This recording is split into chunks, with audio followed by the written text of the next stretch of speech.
Here we go!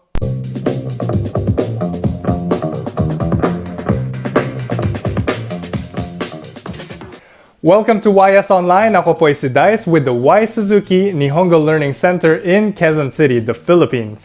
If you're new to this channel, be sure to like and subscribe para ma-notify tayo pag may bago tayong videos na lumalabas.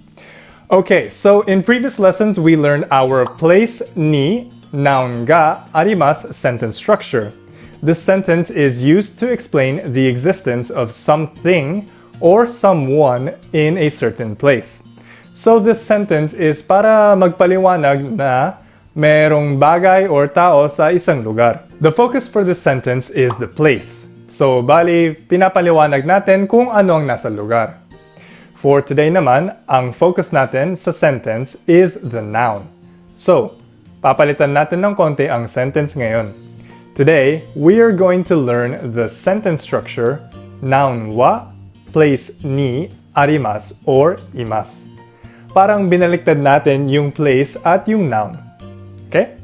So, in this sentence naman, ang focus natin is the noun.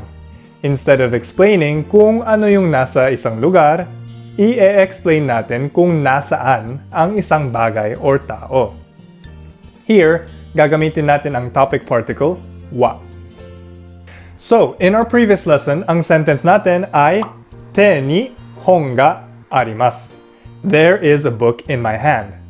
This time naman, using our new sentence pattern, sasabihin natin ay hon wa te ni arimasu.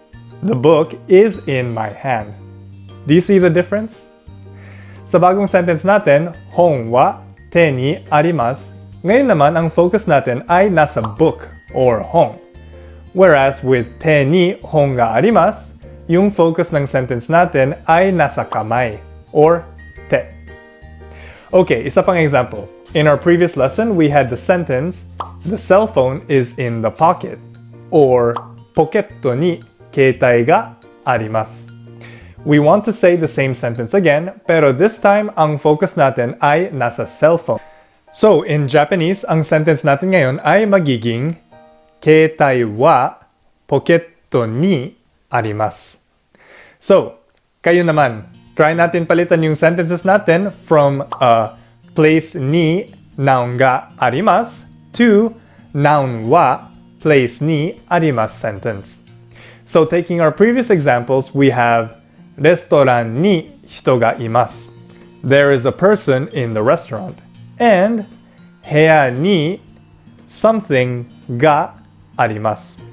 There is a something in the room. Paano natin ito papalitan ng noun wa, place ni, arimasu or imasu sentence? Ilagay natin ang sagot natin sa comment section sa ibaba. And that's it for today's lesson. If you liked the video, be sure to like and subscribe para ma-notify tayo pag may bago tayong videos na lumalabas. For YSNLC, my name is Dice. Ja, mata ne!